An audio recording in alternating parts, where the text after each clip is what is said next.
Assalamualaikum warahmatullahi wabarakatuh. Saya Siska Safira dengan NIM C1C021208. Nah, di sini saya akan melanjutkan tugas materi perpajakan di bawah dosen pengampu Bapak Dr. Wirmi Eka Putra, SE MSI. Nah, di sini yang akan saya bahas ada 5 poin nih. Yang pertama ada yang dimaksud dengan sel-sel dalam pemungutan pajak. Yang kedua, kendala-kendala pemungutan pajak.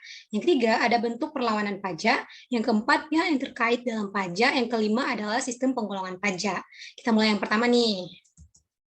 Nah, yang pertama ialah sel-sel dalam pemungutan pajak. Nah, sel-sel dalam pemungutan pajak merupakan pemungutan pajak yang digunakan untuk menghitung besarnya pajak yang wajib dibayar oleh wajib pajak. Selanjutnya ialah jenis-jenis dari sel-sel pajak. Nah, yang pertama ada sel-sel nyata atau real sel-sel, di mana pengenaan pajak berdasarkan pada objek, misalnya penghasilan nih, yang real atau nyata, sehingga pemungutannya baru dapat dilakukan pada akhir tahun pajak, yaitu setelah objek yang sesungguhnya diketahui. Kelebihan dari sel-sel ini ialah pajak yang dikenakan lebih realistis. Namun, ada juga kelemahannya nih. Kelemahannya ialah pajak baru dapat dipungut pada akhir periode atau setelah objek pajak. Nah, yang kedua, ada sel-sel anggapan atau fiktif sel-sel, yaitu sel-sel yang berdasarkan pemungutan pajak berdasarkan pada suatu anggapan atau fiksi. Misalnya dalam kaitan dengan penghasilan. Umumnya anggapan digunakan adalah penghasilan tahun sekarang atau tahun yang berjalan, sama dengan penghasilan tahun lalu atau tahun sebelumnya. Sehingga pada awal tahun pajak sudah dapat ditetapkan besar pajak terutang atau yang akan dibayarkan untuk tahun pajak berjalan. Nah, kelebihan atau kebaikan dari sel-sel ini ialah pajak dapat dibayar selama tahun berjalan tanpa harus menunggu akhir tahun pajak. Sedangkan kelemahannya ialah pajak yang dibayar tidak berdasarkan pada keadaan yang sesungguhnya. Nah, selanjutnya ada sel-sel campuran atau mixed sel-sel. Nah, sel-sel campuran merupakan kombinasi antara sel-sel nyata dengan sel-sel anggapan. Dalam penerapannya, sel-sel campuran mula-mula pada awal tahun ditentukan berdasarkan jumlah anggapan tertentu, kemudian setelah akhir tahun pajak dikoreksi ulang dengan sel-sel nyata.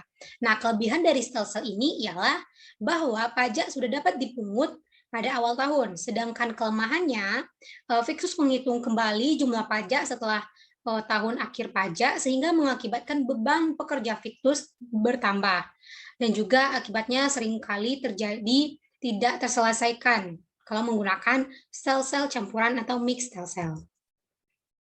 Nah, selanjutnya ialah kendala-kendala dalam pemungutan pajak. Nah, yang pertama ialah berbagai peraturan pelaksanaan perundang-undangan yang seringkali tidak konsisten dengan undang-undangnya. Yang kedua, kurangnya pembinaan antara pajak daerah dan juga pajak nasional.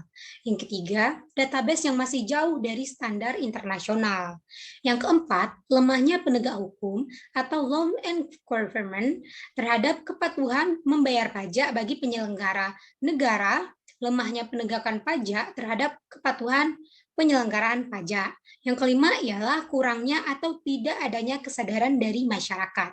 Mungkin di sini yang poin kelima ini mungkin masyarakatnya merasa. Nah, selanjutnya ada bentuk perlawanan dari pajak. Ternyata pajak juga punya perlawanan nih. Yang pertama ada perlawanan pasif. Perlawanan pasif ialah perlawanan yang inisiatifnya bukan dari wajib pajak itu sendiri, melainkan karena keadaan yang memaksa wajib pajaknya itu. Nah, hambatan-hambatan seperti ini berasal dari struktur ekonomi, perkembangan moral, intelektual penduduk, dan juga teknik pemungutan pajak itu sendiri. Nah, yang kedua ada perlawanan aktif. Kalau ada pasif, ada aktif dong. Nah, yang kedua adalah perlawanan aktif. Perlawanan aktif adalah perlawanan yang inisiatifnya berasal dari pajak itu sendiri. Berarti kebalikan dari perlawanan pasif. Nah, hal ini, slide-nya maju lagi. Nah, hal ini merupakan usaha dan perbuatan yang secara langsung ditujukan terhadap fiskus dan bertujuan untuk menghindari pajak atau mengurangi kewajiban pajak yang seharusnya dibayar. Nah, yang selanjutnya nih ada dua cara perlawanan aktif terhadap pajak. Yang pertama ialah penghindaran pajak atau tax avoidance. Nah, yang pertama menahan diri. Maksud dari menahan diri ialah wajib pajak tidak melakukan sesuatu yang bisa dikenai pajak. Nah, yang kedua, pindah lokasi, yaitu memindahkan lokasi usaha atau domisili dari lokasi yang tarif pajaknya tinggi ke lokasi yang tarif pajaknya rendah. Move ya, move. Nah, yang ketiga ialah pengindaran pajak secara yuridis. Pengindaran pajak secara yuridis, seperti yang kita ketahui, kalau yuridis ini mengenai hukum. Oke, selanjutnya yang kedua, tadi kan ada dua ya. Yang kedua ialah pengelakan pajak atau tax evasion. Nah, yang pertama ada pergeseran, yaitu menggeserkan beban pajak kepada pihak lain seperti yang berlaku dalam pajak pertambahan nilai atau kita sering kenal dengan PPN dengan sistem mekanisme kredit pajak. Yang kedua ada kapitalis, yaitu pengurangan harga objek pajak sama dengan jumlah pajak yang akan dibayar kemudian oleh pembeli seperti yang berlaku dalam bea perolehan hak tanah dan bangunan. Nah, yang ketiga ialah transformasi, yaitu pengelakan pajak yang dilakukan oleh perusahaan atau perusahaan industri dengan cara menanggung beban pajak yang dikenakan terhadapnya. Oke, selanjutnya ialah pihak-pihak yang terkait dalam perpajakan. Ini udah ada ya. Yang pertama ada, sebenarnya pihak yang terkait ini ada dua kategori. Kita bahas yang pertama dulu. Yang pertama ialah kategori wajib pajak orang pribadi ya, pribadi seseorang, individu ya. Nah, yang pertama ialah orang atau induk. Keterangannya nih bisa dibaca. Selanjutnya ya, ini B ya, bukan A lagi, B. Maaf, salah. Nah, yang selanjutnya ialah kategori wajib pajak badan atau organisasi atau perusahaan yang memiliki badan hukum, organisasi yang memiliki badan hukum ya. Yang pertama badan, maksudnya ialah sekumpulan. Oke, selanjutnya ialah pengelompokan jenis-jenis pajak. Nah, yang pertama ada pengelompokan pajak menurut lembaga pemungutnya.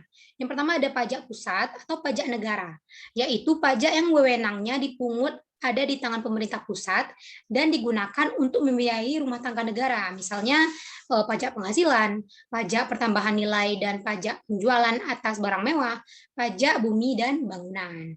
Yang kedua ada pajak daerah, yaitu pajak yang wewenangnya dipungut berada di tangan pemerintah daerah, yang tadi pemerintah pusat, kalau daerah di pemerintah daerah, dan digunakan untuk kepentingan pembiayaan rumah tangga pemerintah daerah tersebut. Seperti kalau pemerintah provinsi nih, ini ada dalam bentuk tabel ya. Oke, kita lanjut dulu nih. Yang mana pemerintah provinsi, contohnya pajak kendaraan bermotor, bea balik nama kendaraan bermotor, pajak bahan bakar kendaraan bermotor, air pemukiman, permukaan, pajak kalau yang di kabupaten atau kota kayak pajak hotel, restoran, pajak hiburan, reklame, pajak penerapan jalan, mineral bukan logam, pajak parkir, pokoknya banyak lagi ya contohnya dan sebagainya. Nah, selanjutnya ialah pajak menurut pengelompokan berdasarkan golongannya nih. Yang pertama ada pajak langsung. Pajak langsung ialah pajak yang dimasukkan untuk dipikul sendiri oleh pembayarnya. Jadi, pajak jenis ini tidak melimpahkan atau tidak digeserkan kepada pihak lain, misalnya pajak penghasilan. PPh tidak bisa dilimpahkan atau digeserkan kepada orang lain atau orang yang tidak menanggungnya. Maksudnya, nih si A nih yang berpunya penghasilan, si B nggak punya penghasilan, berarti si A nggak bisa dilimpahkan pajaknya ke si B gitu. Nah, yang kedua ialah pajak tidak langsung, yaitu pajak yang dimaksudkan dapat dilimpahkan atau dibebankan oleh yang membayar kepada pihak lain, misalnya pajak pertambahan nilai dan pajak penjualan atas barang mewah.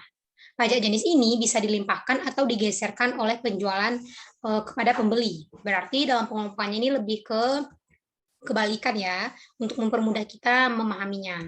Nah, selanjutnya ialah pengelompokan pajak menurut sifatnya.